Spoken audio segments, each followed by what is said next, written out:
Hey! Assalamualaikum.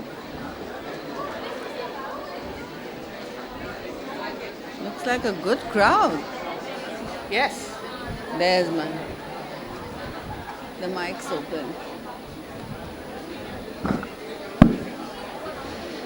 Assalamu alaikum and welcome and good afternoon. Can I invite you all please to be seated if you can find a seat, or if you are having to stand in this very packed audience, my apologies for not having enough seats. Can I please make two requests? The first request is if you have a mobile phone, please would you switch it off. If your mobile phone does ring, we might invite you to do a dance in celebration. So just decide whether you're artistically inclined or not. Secondly, the way we're going to run this afternoon is in a moment I'm going to introduce our two very distinguished panelists. We're going to have a conversation, I hope, over the next 40 minutes or so, and then we will open it up for questions. The thing there was the Q word, questions. We're very happy with questions, but we would prefer not to have speeches or statements. If we have questions, then we can get through lots of discussion and get the best from our panelists. So if we can now close the doors and invite you to make sure you're comfortable, then we're going to start. Well, first of all, good afternoon, and my name is Peter Upton. I'm the British Council's Country Director in Pakistan, and I've been allowed to escape from Islamabad to the glorious city of Karachi. So I'm really delighted to be in Karachi. My friends in the British Council know that I spend most of my time trying to escape from Islamabad, so it's really delightful to be here. I am really privileged to have on our panel Sherry Rehman. Sherry almost needs no introduction to you, the audience, but just to do due diligence, let me go through some of her achievements. So it's Rehman. I knew it's going to be like this. They said, with Sherry, just be on your P's and Q's because she will put you in your place. So I think it's going really well for me so far. So Sherry Rehman, did I get it right? That's right. Thank you. Is the founding chair and serving president of the Jinnah Institute. She's a former ambassador to the United States for the Pakistan government, federal minister for information and broadcasting, ranking member of the National Security Committee of the Parliament, and has had additional portfolios in health, women, development, culture. She is a well-known legislator, well-known journalist, human rights activist, women's activist, arts activist. You just put the A word in front of Sherry, she's an activist. Not only that, she has won a series of remarkably prestigious awards and has been nominated several times as Pakistan's most impressive female politician. Sherry Rehman. In the UK, if you mention the name Jude Kelly, the first thing that people say is serial cultural ambassador. Jude Kelly is a woman who never takes no for an answer, whether that's to her parents, to her teachers, or to ministers. So when at the age of 8 she announced she wanted to be a theatre director, they said, women don't do that. Nevertheless, she carried on. When her teachers said, look, don't study this because women aren't theatre directors, she carried on. When she went to university and did performing arts, they said, women don't become female directors. She carried on. She now runs the South Bank Arts Centre, 22 acres in the UK of cultural property. Her list of credentials is equally impressive, from founding Solent People's Theatre, the Battersea Arts Centre. She's led the National Theatre, the Royal Shakespeare Company, you name it in the arts, and Jude has done it. But she was also, crucially, a member of the London Cultural Strategy Group that actually pioneered the work around the Cultural Olympiad that made the Olympics and the Paralympics so successful. She also created WOW, Woman of the World Festival, that's now operating in many countries, and if you get a chance to do talk about that. So we're really delighted that Jude's here. It's her first visit to Pakistan. She's been here for 4 days, been to Lahore, to Karachi, and she's already promised that she's coming back. Colleagues, Jude Kelly. Not bad. So The title of this discussion is, Can Creative Pakistan Undo Unstable Pakistan? And I guess the very first question I'm going to ask Sherry is, 12 power cuts a day, issues of violence, worries about the economy, worries about crime, worries about unemployment, worries about terrorism, what's happening with foreign policy. Can we really afford to worry about the arts in Pakistan when we're worried about the basic economics and the basics of survival? Sherry, is there a role for the arts now? Well, clearly you've thrown in everything on the plate here. We're looking at a Pakistan that is in the middle of the longest war of the millennium, I think anybody has ever faced. It has no experience in going into this. And we're doing it badly. I'm not talking about the power cuts. We're doing everything badly. We have to recognize that.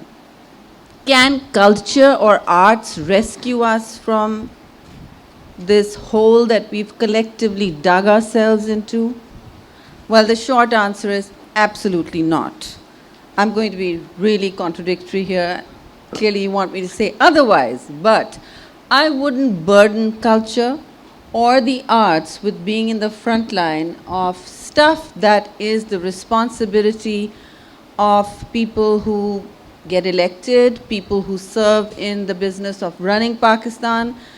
But the more thoughtful answer really is that without culture, we're going to have little space for enabling our democratic transition into a real moment, for recreating the kind of town hall that we need to make it seem like this is more than going into an election, to ask questions of our public representatives, which thankfully right now, I'm not in a government, but I know that I'll still get the questions and I look forward to them, of being answerable. Culture actually provides spaces in countries like Pakistan where the democratic transition is very fraught.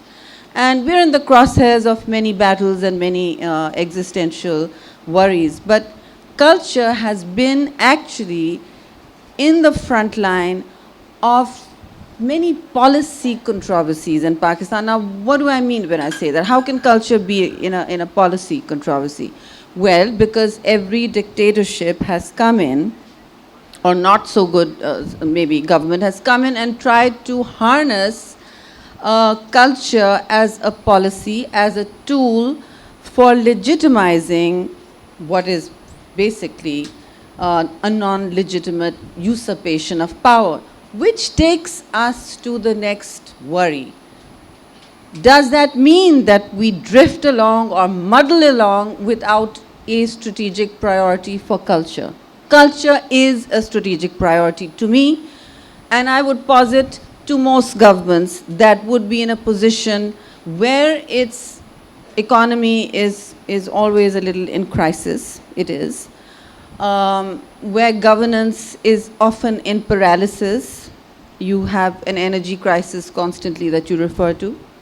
You have people adrift from their public representatives who are they also feel a distance from the state. They ask, well, I mean, I don't know how to access the state or its ability to deliver services. Now, how does culture speak to this?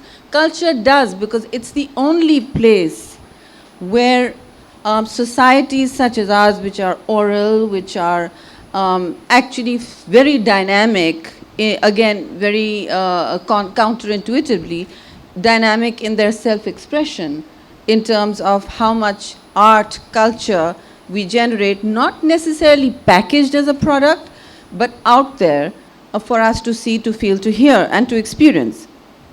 So how does culture become relevant to our problems? And that's the question you're asking.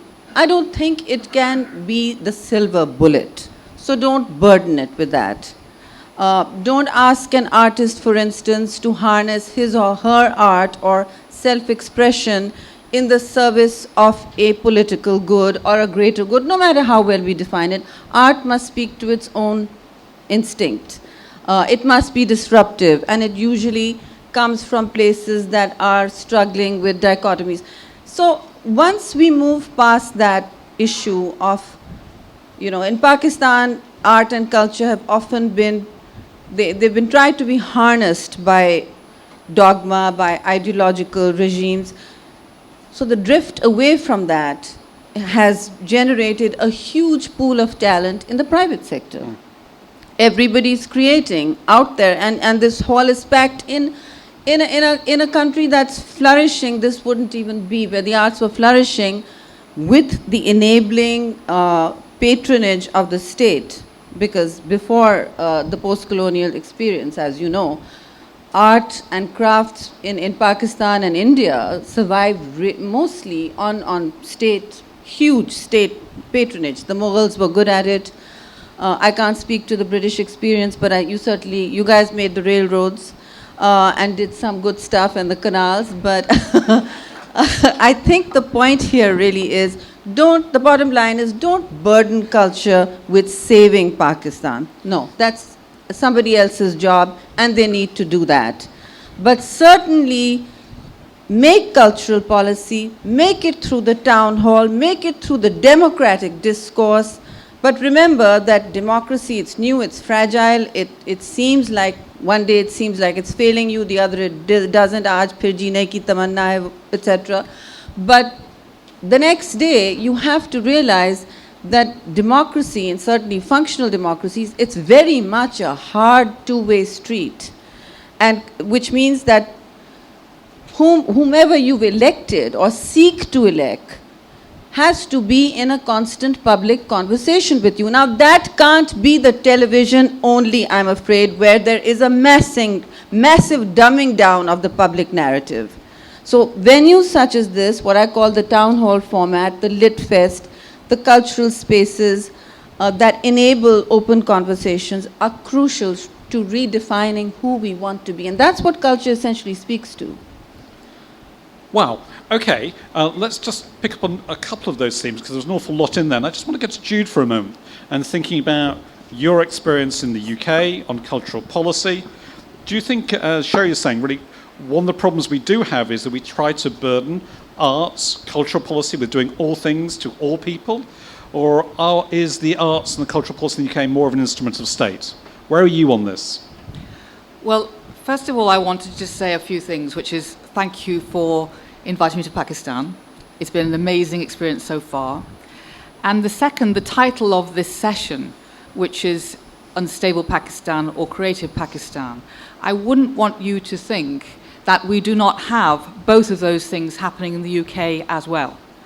So the UK has its own version of instability to do with lack of social mobility, to do with an unequal society. It has its own many and varied problems. So I just wanted to say that this is not about, the UK being creative and Pakistan being unstable.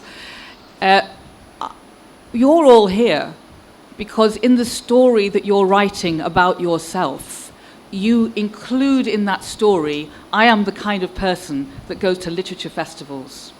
And that story about yourself excites you. And it makes you feel that you have hope and that you have agency, because you can take yourself along, you can explore intellectually, you can think emotionally. And I would say the most important property that any person or nation or community needs is the hope that they can rewrite a story about themselves in a way that propels them forward into a different kind of future. And this is the essence of culture. Culture is a way of telling ourselves a story, either personally or to each other. This has always been the function from way back in the caves, the Lascaux caves, or in tribal societies. We tell a story that allows us to draw on our history and imagine a different kind of future. And this gives us moral strength. It gives us emotional fortitude. It makes us believe that individually and together we have the stamina to make change happen. And so, although I totally agree with Sherry that you cannot ask individual works of art to tell you what to do or show the way or sort society out, that is not the role of individual forms of expression.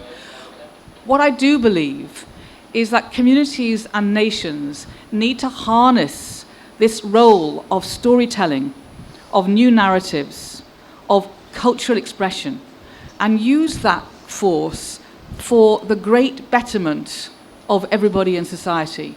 And I think we have incredible versions of when you can see hope being the ingredient that has propelled a nation to a different place.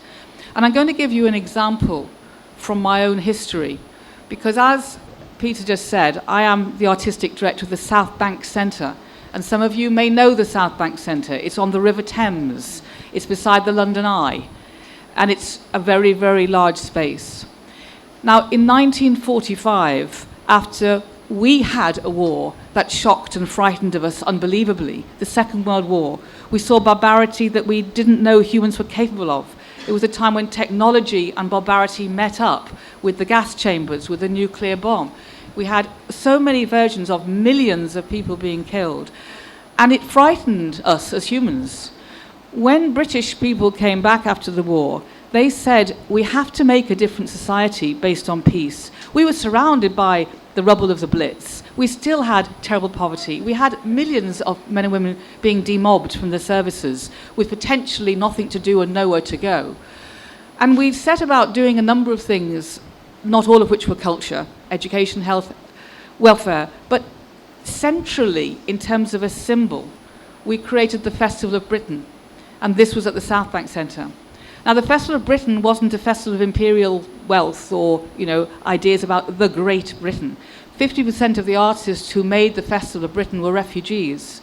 Most of them were under 30. This was a festival that took the phrase of the war artists, the propaganda of the imagination, and it said, what if we write a different story about what Britain could be, based on where will it be with space, where will it be with design? What about if we reintroduce beauty and colour and fountains? And it was a very, very amazingly ambitious festival. 1/3 of the British public came to see it. It was free. Now, it only lasted 9 months because it came under great political scrutiny, the same sort of things that go, why are we paying for culture when we could be paying for hospital beds? You know all of these arguments. But actually, people have never forgotten it as a symbol of something which is to do with the narrative we can say is that we are not in the war any longer. We're propelling ourselves into peace. Now, flip forward to 2015, where we are now, and myself as the artistic director of this incredible spiritual heritage, I would call it. And I think that the things that helps us motivate Britain to consider how it deals with its unrest, whether it's talking about the ongoing problems in Northern Ireland, which are still quelled but simmering, whether you're talking about urban unrest in a lot of our divided communities, a lot of what can make change happen in Britain is the ability for people to believe on an individual level that cultural expression is their right. It doesn't belong to some other people, it's their right. Now, obviously, the UNESCO and the United Nations, the Declaration of Human Rights says that culture is something that is innate to the human and belongs to every one of us. And I think cultural policy is not about providing just a number of interesting, stimulating things for a small number of people who appreciate it.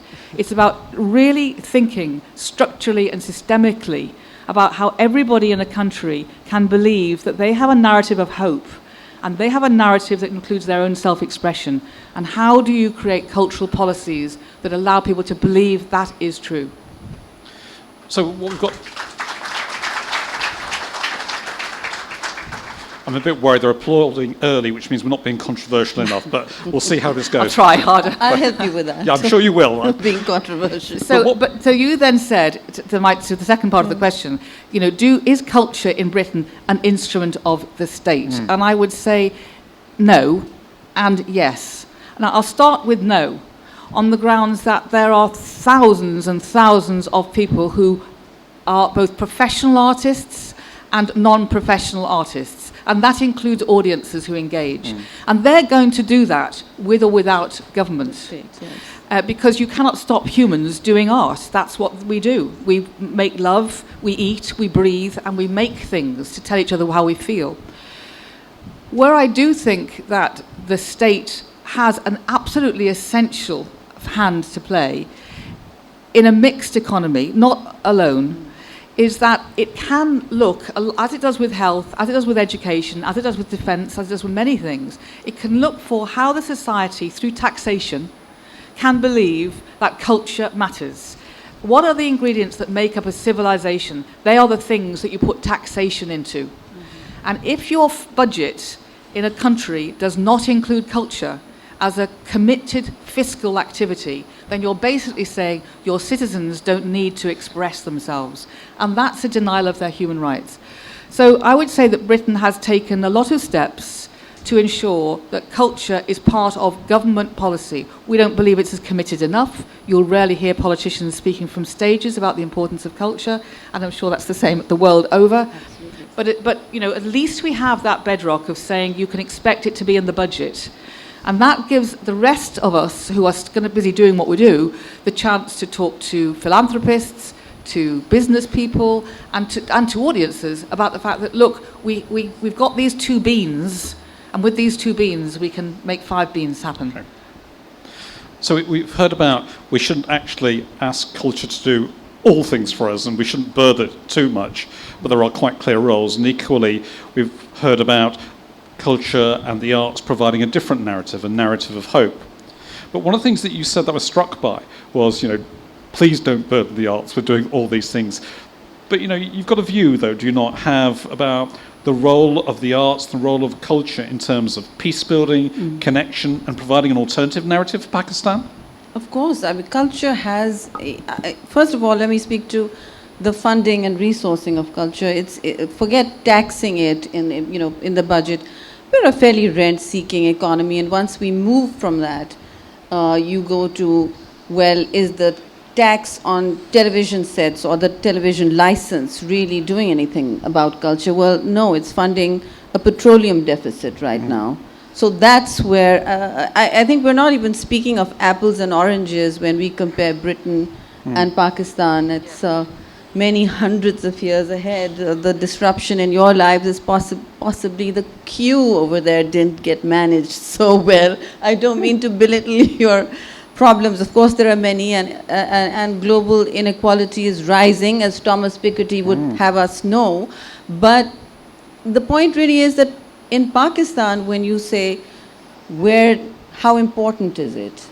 It's crucial for doing things that culture isn't normally even expected to do. It's culture, as I said, tells your own story. It allows you to express and negotiate identities which are flexible, which change with time. It isn't linked ever to a fixed dogma. Now, Pakistan's current problem is that an artist goes out and artists are thriving. They've actually thrived in times of crisis, in times of extreme dictatorships, when people have actually been flogged to speak of what they think is correct, freedom of expression. And we are again going through an extreme moment.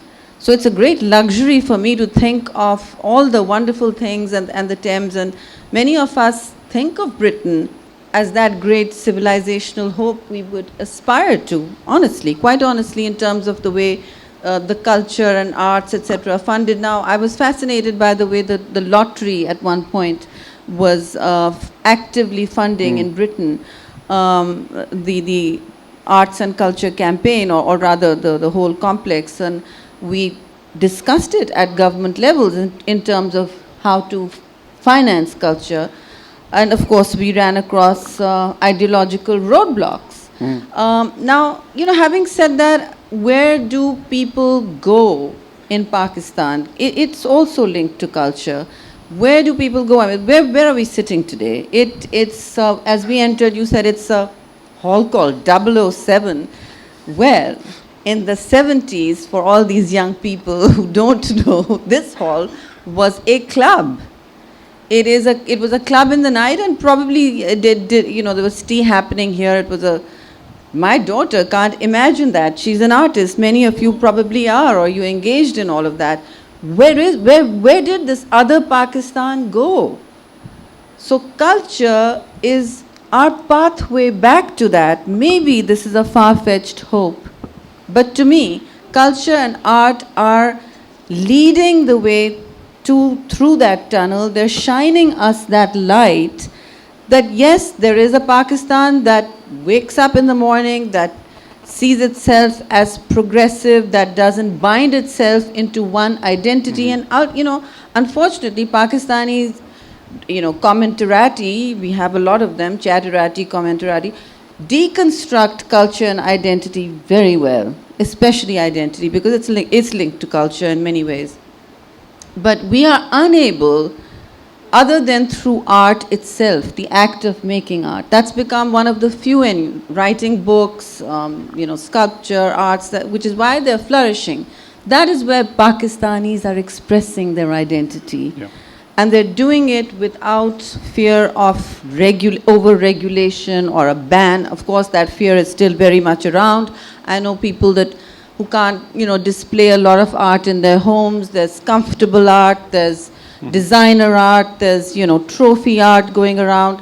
That happens, everywhere. But in Pakistan, there's, a gallery might get trashed if it's too much on the front line with, say, the human form. And the human form is the building block of any art school, as you know. You can't ignore it. So there are, issues that Pakistani artists face, that the creative talent pool here, if you like, faces.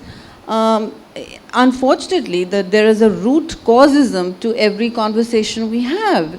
Culture, art, it finds its barriers way back to politics. Sure. To the state of stratified, sclerotic, ideological binds that we find ourselves in that are state-driven. But, I was telling you earlier, you said something about peace here. Culture is very often a space where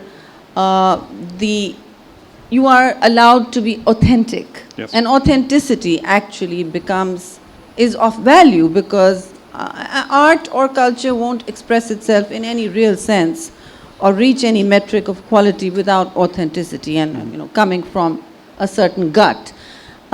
And that level of authenticity, usually in Pakistan, we've seen, is a pacifist one. It wants that impulse wants to live and let live.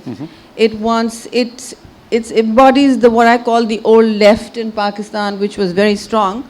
Well, it never was strong enough, obviously, but it was the live and let live Pakistan. You're not living in the live and let live Pakistan. This is an enclave. We're speaking in English mostly, which is not translatable to the public out there. So the ambition really should be that we speak in many languages, but art knows no language. Indeed. And mostly culture speaks in many languages. So I think that is one of the projects where we can make interventions that are not state bound. You mentioned foreign policy, because that's also part of my day job. In that area, say we make the locus of our foreign policy, which we have, which I think democratic governments all want to do. At least they bring the vision to the table, which is that, your region is your first priority. You need to speak to your neighbors, you need to do business with them. You don't have to love everybody, but it'd be nice if you could shake hands and enjoy a cup of tea together and trade some art and other commodities, cultural goods like films. And those are the places when policy is frozen. We, in India and Pakistan, for instance, are in a very vexed, unhappy place over, 50 years of conflict. And there is no dialogue between the two states. So what runs between the two states, now at the Wagah border, desultory trade, one PIA air flight, say once a week, which sometimes gets cancelled because of the visa limitations. Not even phones, not even telephones, because now telephones are also new media, as an instrument of can be used by cultural vendors. It is, but we don't even have roaming in our two countries. What do we have? We are still we're speaking two languages even, I would posit. I mean, now Hindi is very different from what it used to be, say, when I was a child, and I'm 54, so, it's different. But our films, our poetry, they speak the same language very often. And Pakistanis watch, just take a drive through Karachi, all the multiplexes, the cinema halls, half the movies will be Indian. One or two, if we're lucky, Pakistani, if there's a good product out there which is returning to the market. And there'll be some Hollywood offerings. The last film I saw, for instance, was a movie called Khoobsurat. It's a Disney film, and my husband was laughing and making me watch a Disney production. I said, hang on, there's a Pakistani male actor. The star is Pakistani, and the girl was a famous Indian starlet.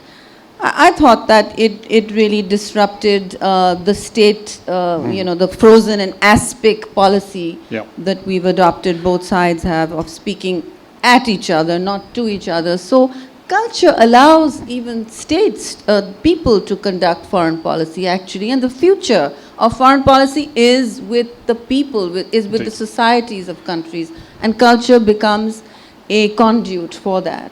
So what we get is the idea of space and safe space for the creative industries, the arts and culture, the idea of a universal dialogue that knows no borders, that ideas know no borders, that artistic expression knows no borders, but also as a means by which you negotiate these relationships. But just if I can go to Jude at this moment, just thinking about that, one of the things that Sherry also mentioned was the I word, inequality. And I guess I'm curious to do with your views, because you've been very committed to the idea of inclusive arts and arts for all. And yet we live in a society that has some fractures, that has some tensions around relationships. So how does the arts, in an inclusive approach from your perspective, try to tackle issues around inequality, access, and actually a much more inclusive society? Do you have views on that from the South Bank? Yes, it's very complex, this issue of culture and inequality, because on the one hand, I think we would recognise this idea that culture at root is part of what human experience needs. And yet we know that the way that culture has been organised and paid for means that it has belonged by and large to the most educated and the most advantaged. And like anything that is beautiful or rare or marvellous, a sign that you have power is if you own it, or you paid for it, or you are its patron. And so culture in society finds itself in this very strange dichotomy where it is associated with, I suppose, elite and privilege, and yet it is the manna of the soul for everyone. It's cultural policy, not individual patronage, I think, that can distribute it, can redistribute it, if the society wants that. Now, going back to the individual artist must have the ability to make pieces of work that are in some ways potentially unfathomable. You can't ask pieces of art to be readily readable or available or kind of logical.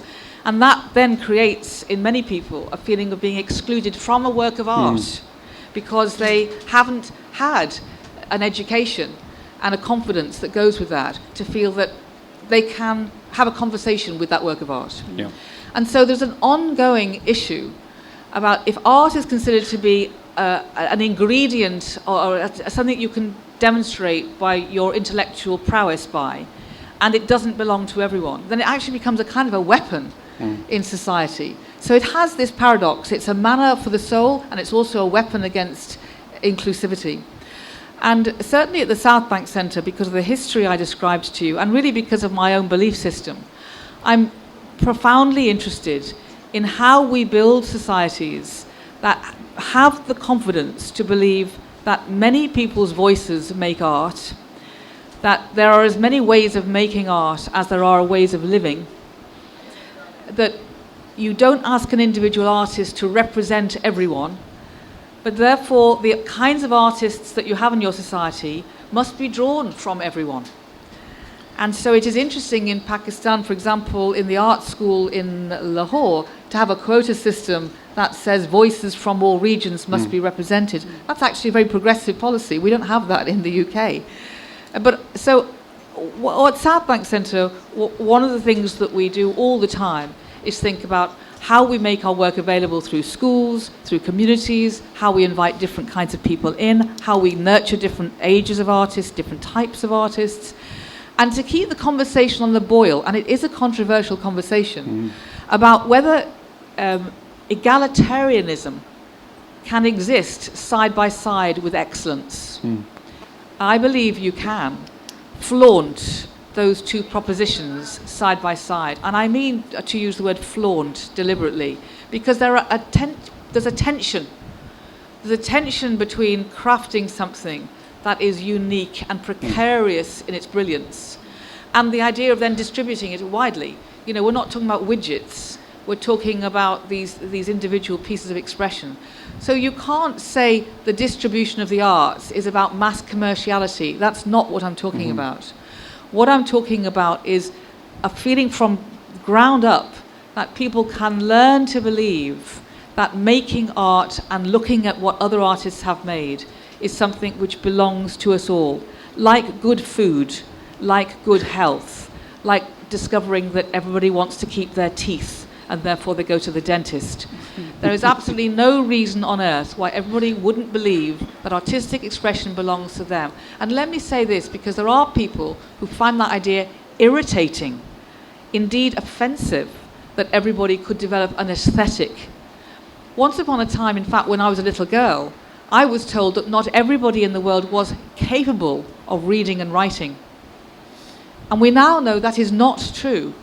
Unless they have some severe defect, they are all capable of reading and writing. What they then do with that reading and writing ability will depend on the opportunity that they're given and the circumstances they find themselves in. And so I don't find it ludicrous to think that in 100 years' time we'll say, not only can everybody read and write, but everybody plays an instrument. I mean, why isn't everybody able to read music or improvise music? Because that is something that everybody could do if they're given the chance. So my quest is to say that you can retain excellence in the arts and distribute it at the same time. But this is about education, finally. You raised an interesting word.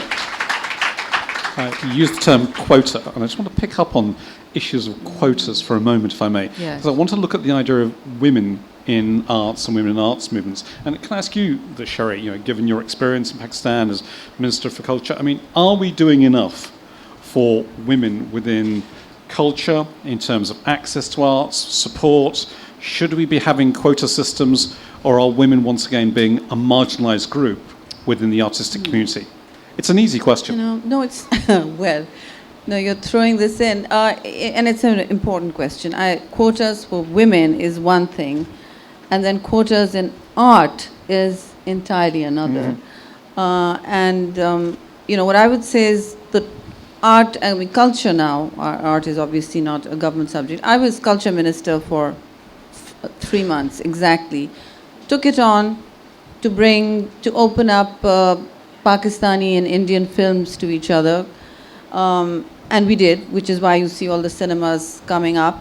And of course, we would get really lashed in Parliament as to why we're allowing this, and say, well, we're taking this on. It's something that no government has been able to reverse, and I'm happy for that.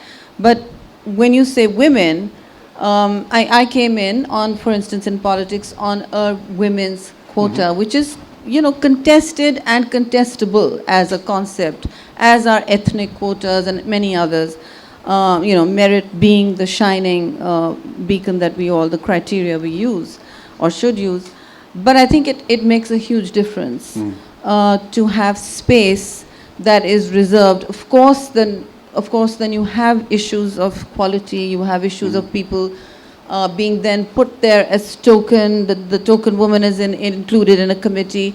But, I was in Stockholm looking at some projects and really looking at their mixed economy and how that works. It's a strong marketplace of ideas all across Europe, which runs around unregulated, without quotas, but with a huge amount of state enabling economies, and not one broad federal or provincial, but there are economies at the local level, at the councillor level, and women, when they insert themselves in these spaces, I mean, I have to say I'm biased.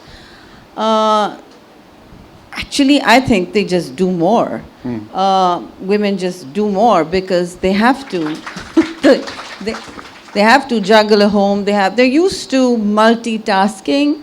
So women have to prove themselves much more, especially in the arts and cultural fields, because they're actually defining themselves as artists and also as women. If there's a quota there, if there's a quota anywhere, you're going to have to work a double shift, because it's held against you that you're there on a quota.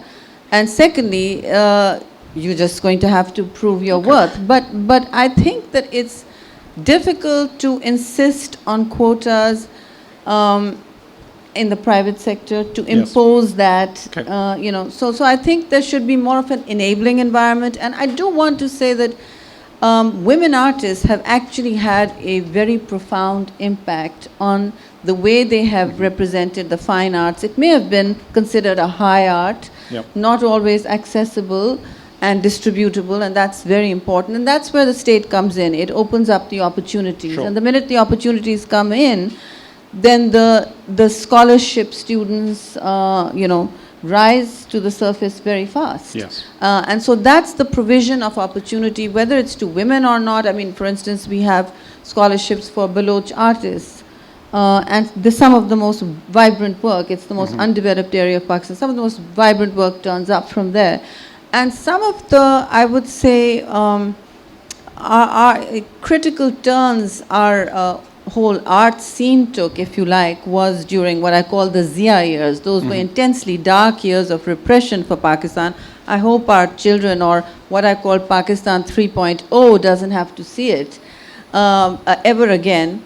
But in those days, the art that was being turned out by women, because galleries were under fire. I think one of the first few galleries in Pakistan Karachi was trashed. It was Ali Imam's gallery, trashed for a particular exhibition, and it was crossing too many boundaries.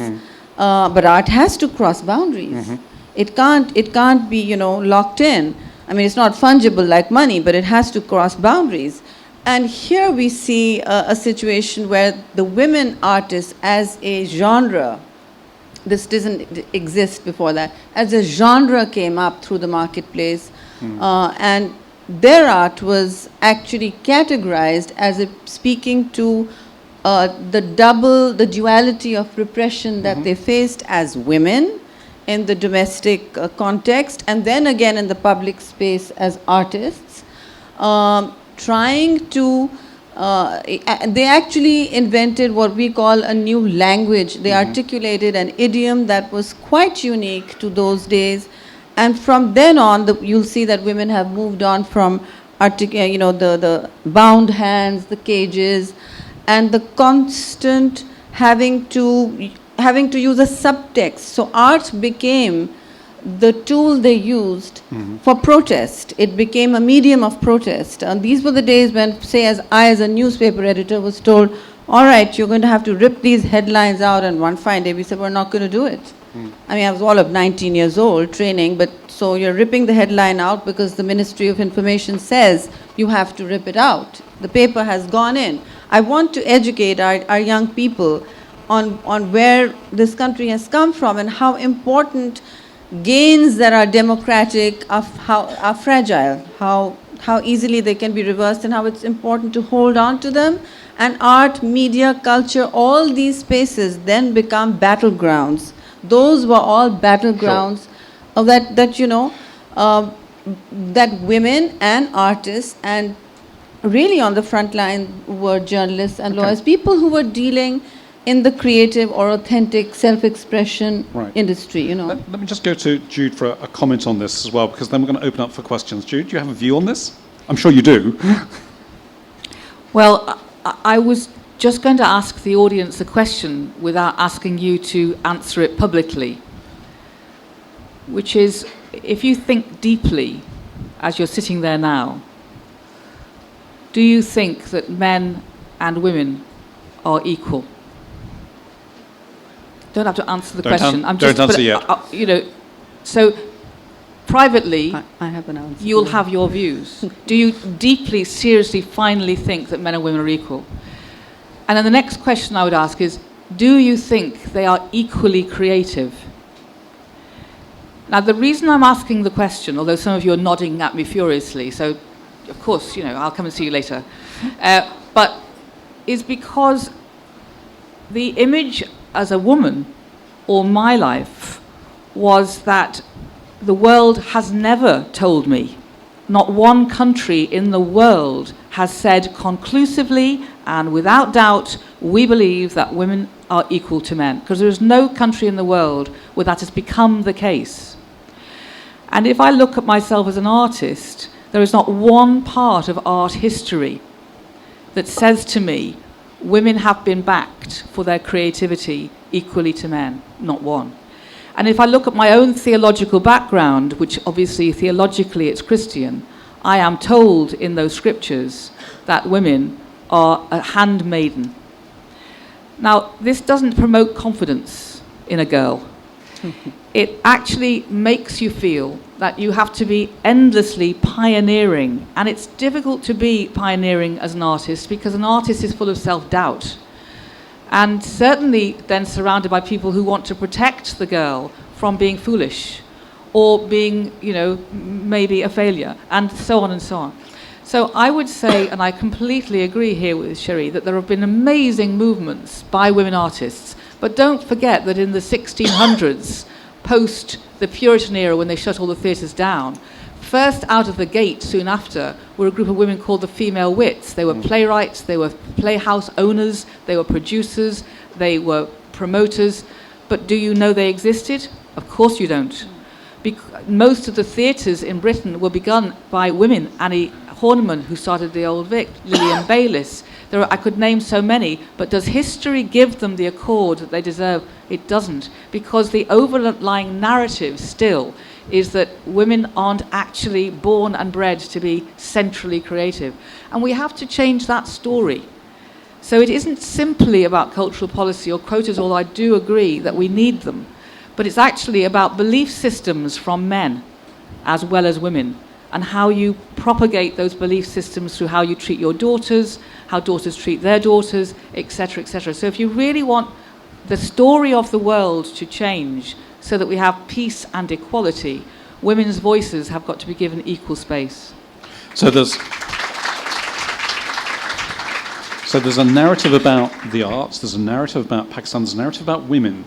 Now, what we're seeing in this discussion so far is a range of narratives and how that gets positioned. What I'd like to do now is open this to questions for the audience. We've got about 8 to 9 minutes. The way it goes, I'd like to remind you, is you ask a question and you say who you are. So I'm going to take 2 questions at a time. So I've got 2 questions over there. So you two, sir and sir. So could you just ask your question, sir? Do say who you are, please. My name is Danish Ali, and I'm a teacher. So I feel very organic to this topic. We're talking about art and cultural development here. Whereas our curricular system, we have either a foreign system of education or a local system of education. Foreign system of education generally don't insist on local culture, whereas our local system of education still glorifies warlords. It still glorifies people who mutilated and killed because others were different from them. So do you think we need to harness a culture of tolerance before we start working on arts? Arts comes a little after, before we start tolerating each other. That's a very powerful question. Thank you very much. Can we have the other question? Because we're going to do 2 first. My name is Waqar Ahmed. I'm in the IT advisory department in an audit firm. My question is, the topic being, can creative Pakistan redo unstable Pakistan? I attended a session yesterday by a writer, Muhammad Hanif, and he was telling his story how he went on writing a book. And he said that he knew certain facts and there were certain frustrations inside of him.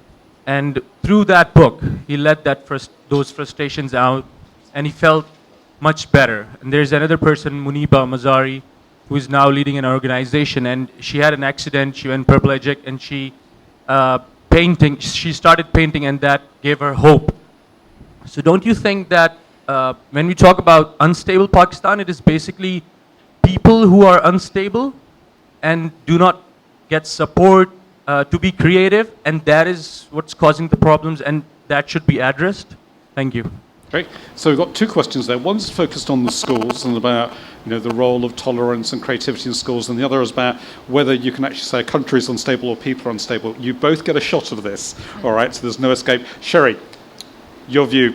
I think that there's no, I don't think you need to prioritize this, really, the whole business of a curriculum, a better curriculum, a reformed curriculum that doesn't otherize, say, the neighbor, which is the region, or it doesn't promote a culture of militancy, is essential. It is not something that's negotiable. That is essential for a civilized society, and I think we need to work very hard at that.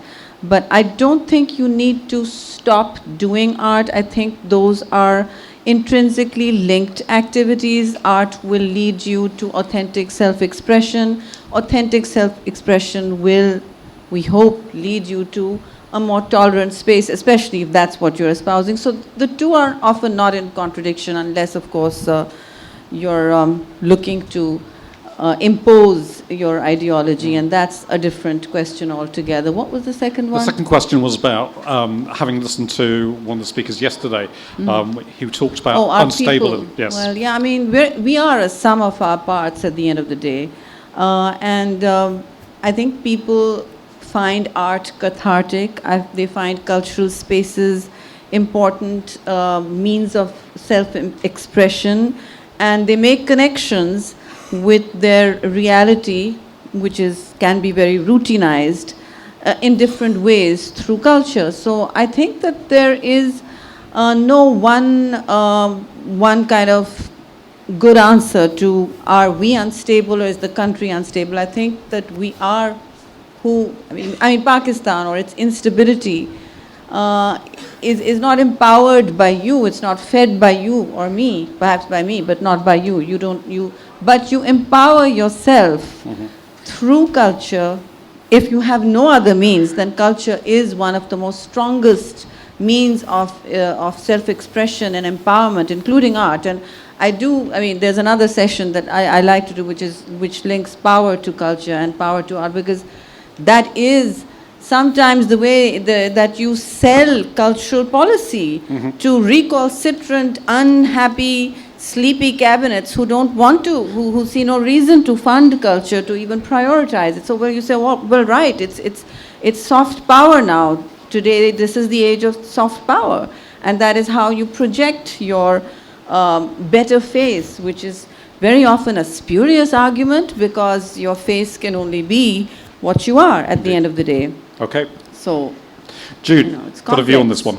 Okay, well, I think that I completely agree with Shuri that actually human tolerance is something that we need to be educated to achieve. It doesn't just happen.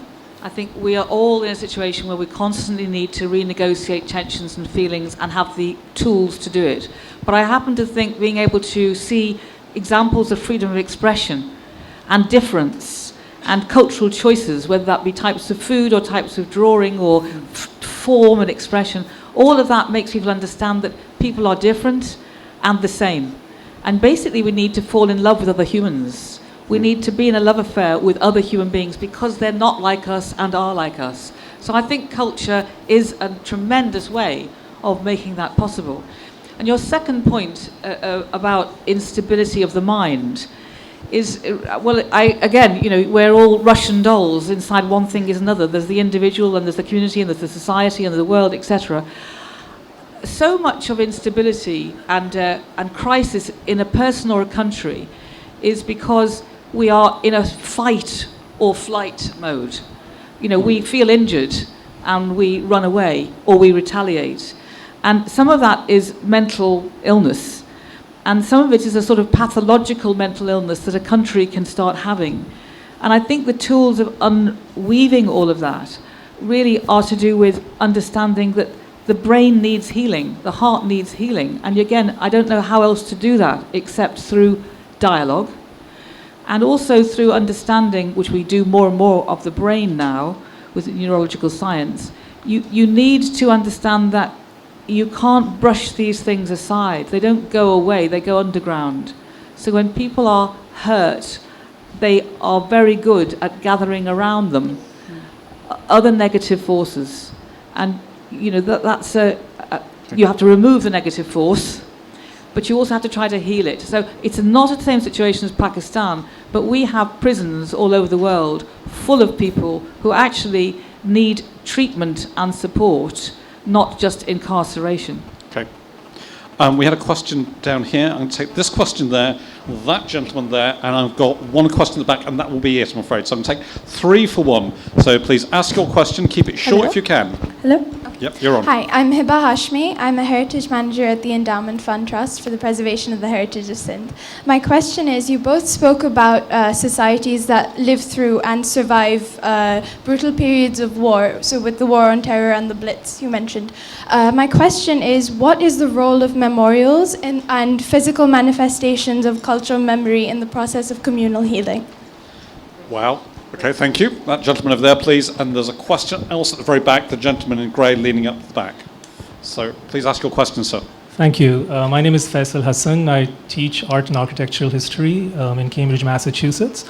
And my question is primarily directed at Sherry Rehman because I think the two areas that she's been talking about a lot today is foreign policy and also culture. I want to remind us that I need a question, sir, because we're way out of time. The war, that war and culture might actually be seen far more closely, that in fact wars are fought for culture. And it was Winston Churchill who recognized that when he was arguing for the scholarships during World War II. They were handing out loaves of bread and they were giving grants to the artists. The countries that we see represented on that board back there only came to our rescue when the war became theirs. Not when the Taliban brought down the Buddhas of Bamiyan, when the war was already ours. The question, sir. My question is, we need to be aware of how foreign policy will be directed that is good for Pakistan. Question. That's not a question. Sorry, that's a statement. Could Okay, you ask so a question? I want to draw attention to this matter. That's fine, we've got that. I'm going to move on. So I've got the one question at the back from the gentleman. So it's at the very back, grey T-shirt, I think. No, it's the gentleman, where is... Don't move, stay where you are, otherwise we'll lose the microphone. You go back quickly, because the clock's ticking, and I've got one thing else I want the panels to do, please. No. It was that gentleman over there, if you would. Hello. Do the question then. Can you hear me? Hi, my name is Usman. I work in the development sector. And my question is, actually, it has an assumption that for art and culture to thrive in any real manner, you need government support. But unfortunately, in a country where even your basic rights are flouted in a brazen manner every day, how do you convince the government that the right to expression and free expression is not only a fundamental right, but something that actually leads to the solution of bigger issues as well? Thank you very much. So we've really got sort of 3 groupings there. One is about memorials and their role. So a quick comment on that. There was a question that was already around, the ownership of foreign policy and how that sometimes can impact. If you want to make a comment on that, you may or you may not. And the final question was really about, the right for protection and how the arts fits that and how you can find an agenda. Any comments? Yeah, absolutely. Quickly to the first question, which I think is a very powerful one. We've just had 2 horrible, genocidal killings, and we call them. One was Peshawar. The whole world would have heard about it, and Shikarpur killing, very recent. So civil society and a lot of political activists, a lot of people feeling the pain for their country, for those people, for those children, the parents, the families torn apart. are now looking to building that memory. And one of the ways we were doing it on, say, social media, in even getting the vigils together or holding people, we had one down the road the other day for Shikarpur, for instance. The hashtag developed by young people whom I'm afraid we don't connect very well together, we should, was Never Forget. All right? Never Forget speaks to the need of these young people telling each other and in a public conversation through social media, which hopefully still eludes some level of censorship, are saying we need to hang on to the memory of that tragedy, to the pain, to live through it, to live past it, but not to forget. This is the intangible heritage they want to build up, a heritage of trauma that they want to build something out of. So this is the phoenix to from the ashes argument. They are rising from the ashes, but they want to retain that memory. And in our context, that is so crucial because we've shoved it under the rug and we've moved on. Is the worry, is the anxiety, is a very endemic fear. And I think that's crucial. And the war memorials in your country, of course, speak to that. I'm going to have to pause you there because I'm getting lots of signals from the back about us running out of time. I want to give Jude a moment to respond, and then I'm going to ask you one final question, which you'll get 30 seconds to answer. Okay, well, it's 50 years next year since we had a mining tragedy called Aberfan, where a coal slag heap fell on top of a school and killed all the children. And it's a tremendous thing to put up a memorial. But will that change policy about neglected communities who still suffer because expedient decisions can be made which destroy their lives? So don't just put up memorials, put up and don't allow history to be revisionist about what really, really happened. So we need to not forget, but we also need to know what we're supposed to be remembering. Yeah. Thank you. Last question. No, sorry, we're out of questions. The last question I'm giving to the panel is, and they're going to get 30 seconds each to answer this, which is, Sherry, you're now appointed Minister of Culture for Pakistan, which is a role you're familiar with, but if you're appointed now, what 2 things would you do? And I'm going to ask a similar question to Jude.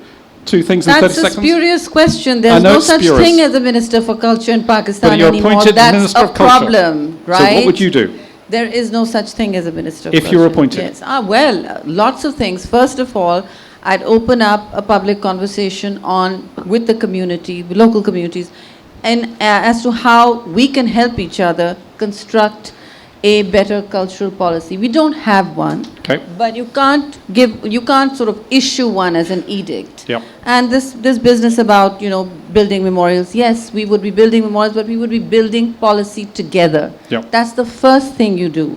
Now the provinces in Pakistan have cultural ministers. They don't have any money, I'm afraid. But I think that's another conversation. The first thing we need to do is talk to each other and listen to what the people really want. Yep. That's inclusion, and that's important. So, thank you. Jude, Minister of Culture for England. Okay, 2 so things. I would then lobby and connive to become Prime Minister. And then I'd make sure that every school and every hospital and every care home and every aspect of civil society had culture as part of their mix, so that urban regeneration and rural development and economic policies were all guided by the idea of a creative nation. Thank you. Okay. I wish I could say I'm lobbying and conniving to be PM. It'll become a bad headline. Okay. We're all going to get into trouble in a moment. First of all, can I thank you, the audience, for sitting there very patiently. My apologies to those who wanted to ask questions that couldn't, but I really appreciate you. Thank you for engaging with us today. Would you please thank Jude Kelly, CBE. Would you please thank Sherry Rehman.